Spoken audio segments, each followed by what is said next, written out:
Hey guys, welcome back to Frank St. Garage. Today we're actually going to step away from the Maverick and jump back over to the Corvette. Going to be doing something that I've been meaning to do for a really long time, and it's set up two-step. I'm pretty sure this is really easy. I have pretty much all the parameters changed in the ECU. All I have to do is go into my laptop, click enable. I have to go to J1 A3 pinout on the input connector, which I'll show you in a second, and hook that to my clutch pedal sensor, and then ground out my clutch pedal sensor to the body of the car, or somewhere. I guess it's a fiberglass body, but I gotta find something inside to ground it to, and then I think it'll work. All right, guys, we'll jump right in here and take a look at this connector. This one should be, yep, that's the input. And that should be, I think, J1A3. Get both hands on it. Okay. I have really rigged up some things on this car I am not proud of. Alright, so we're gonna come into here. I went onto their website, found what I have for a harness, and we'll dive right in. And this is the connector right here. It's A3. You can see that A3 is pin B on the connector, so I guess that's right below A. Nope, it's right beside A. Okay, so now I'm gonna have to try and get like this apart and get a pin in here, or get a fresh pin in here in place of these little red doohickeys. I have to find some tweezers to dig into there. There you go. Alright, as you can see here, I have this connector, and it's got those male pins in there, which is what I need. So I'm going to go ahead and find a little piece of metal, something thin, that I can cut and move make a pin removal tool. I don't have one, I should get one. Alright guys, so you can do this with a paper clip. You just stick it in on the top of the male connector. You push it a little bit and it comes right out. Alright, so now we get back in here. We find the B connector, or pin out, which is right here. I'm going to try and push it through with the paper clip, which comes out easy. Just like a little rubber plug. And then you're going to stick this in the right way, if there is a right way.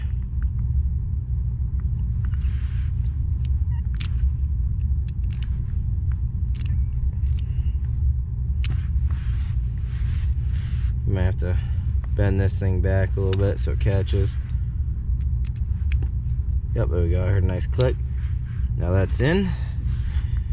I can get this little retaining clip back in place. I will plug this in.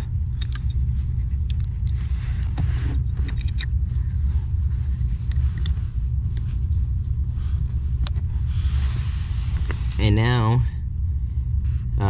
aside from doing some stuff on the ECU, when I ground this wire, if I just plug this in the ground, I'll be able to hit two-step at whatever RPM I want, maybe 3,500 or something like that.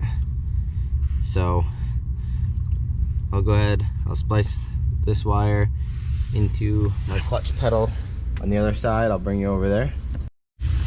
So I will splice that into some wires that I have up here. I'm just gonna find them. They're right here, way over here. These are my clutch pedal sensor wires. So, or button, I guess, a clutch switch. I keep calling it a sensor, it's actually a switch. So I'll unwrap this and I'll get them properly-ish spliced into here. So one will come in on this, probably this red wire or this black wire, doesn't matter. The other one will get grounded to somewhere in the car. Probably this right here, probably this piece of metal, or maybe I'll put a self-tapper in this aluminum up here. And then theoretically, when I press the brake, or the clutch I mean, and then floor it, it should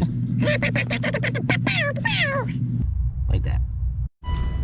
Alright guys, so my clutch switch actually doesn't work, so I gotta get a normally closed switch, so then I can rig it to, so at the top of the clutch throw it's open, so the rev limiter is not activated. Then as soon as I touch the clutch, it'll activate the two-step.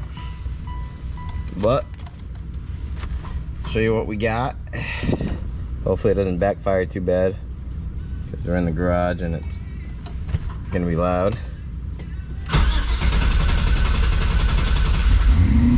Right now I actually have it on a switch right here, which is not how I'm gonna have it. You know, some people put a switch right here. I don't like that. I'd rather have it on the clutch down here. So I'll show you. I'll rev it up a little bit past the 3,500 RPM limit.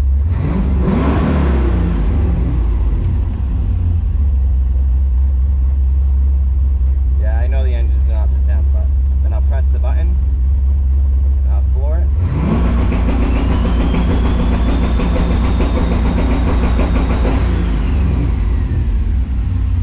Just builds a little bit of boost. We'll do it one more time.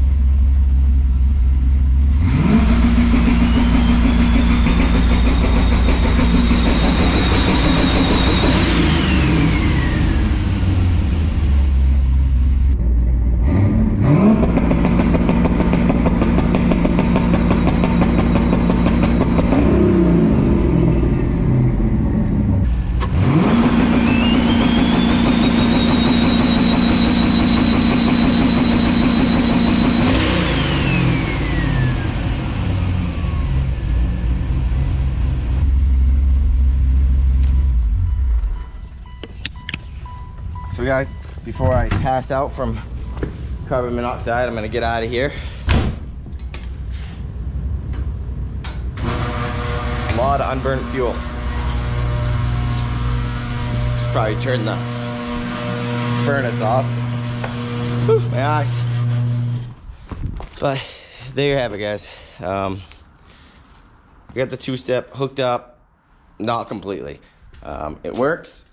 It's not getting the bangs and the crackles, so maybe I'm not pulling enough timing or something. But if you guys have any advice, if you think I'm kind of tackling this right, let me know. I do like to communicate with you guys, and if you guys know why I'm not getting the crackle and pops, which might be a good thing, let me know too. But I do have a full exhaust on it, and yeah, so tomorrow we'll get back at it, hooking up the two-step. Whew, my eyes burn. Hooking it up to the clutch switch. I just have to get a new clutch switch. But anyways guys, if you're not subscribed, go ahead, hit the subscribe button, and we'll see you on the next video.